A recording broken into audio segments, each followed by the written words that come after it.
Our second lesson on gender socialization is about the media and peer groups. You can recall how the mass media and peer groups stereotype women, understand and assess manipulation, keywords maternal, to do with mother, domestic, the whole, neglect, sexual, authority, natural, attractiveness, failure, success, cumulative, builds up over time, is cumulative, and a social construct, I mean we built it in our heads. Quick quiz there, you read the questions, if you know the answers, you know what to do. So, to a sociologist, they'd say, if you look at the mass media to do with socialization, there are four key messages. There are four key things that people see all the time in the mass media about with females. One, women are encouraged to be mothers. They're often shown as mothers, therefore teaching females that that should be what they want to do, looking after, cooking meals for their family, that sort of thing. Sex and body image. Females are often encouraged that the only thing that's important about them is how attractive they are to men. So you get these music videos of DJ Khaled is fat and ugly, and he's so extremely attractive women all around her the whole time. The idea is this might make females obsessed with their body image in the way that men are not. To do with this might cause anorexia and bulimia, that sort of thing.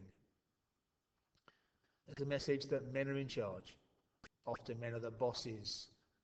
They run the companies, and the females are at home. And there's the single equals sad loser part of our mass media. Women, how many rom-coms have you seen where the female, the woman, the actress, has a fantastic job, works in some sort of shiny office, has a great life, but she's miserable, hasn't got a husband stroke boyfriend? The message is quite clear. You should be obsessed with getting a husband, a boyfriend. If you haven't, you're a loser. So use the mass media to socialize females. Conformity. Conformity means fitting in with the culture. And some females won't conform.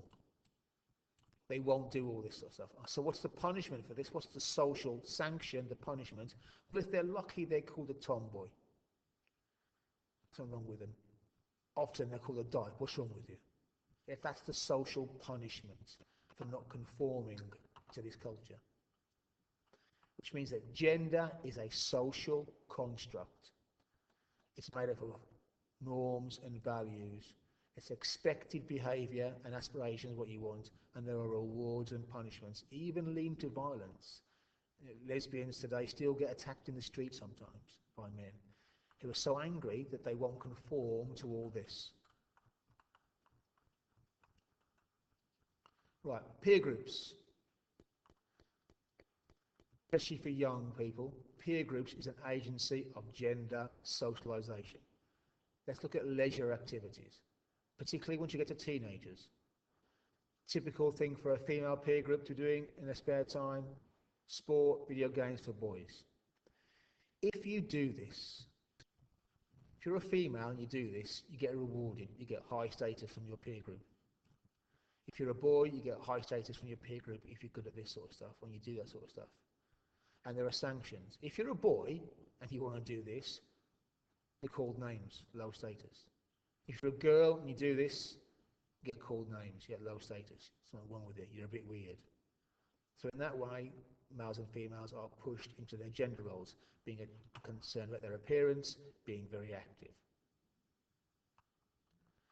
And the sociologist Sue Lees, you'll need to know her name in an exam, did some work on this, and she wrote about the double standards to do with sexual morality. She said our culture teaches young men that having lots of sexual partners is a good thing, they're a player. They get high status for that.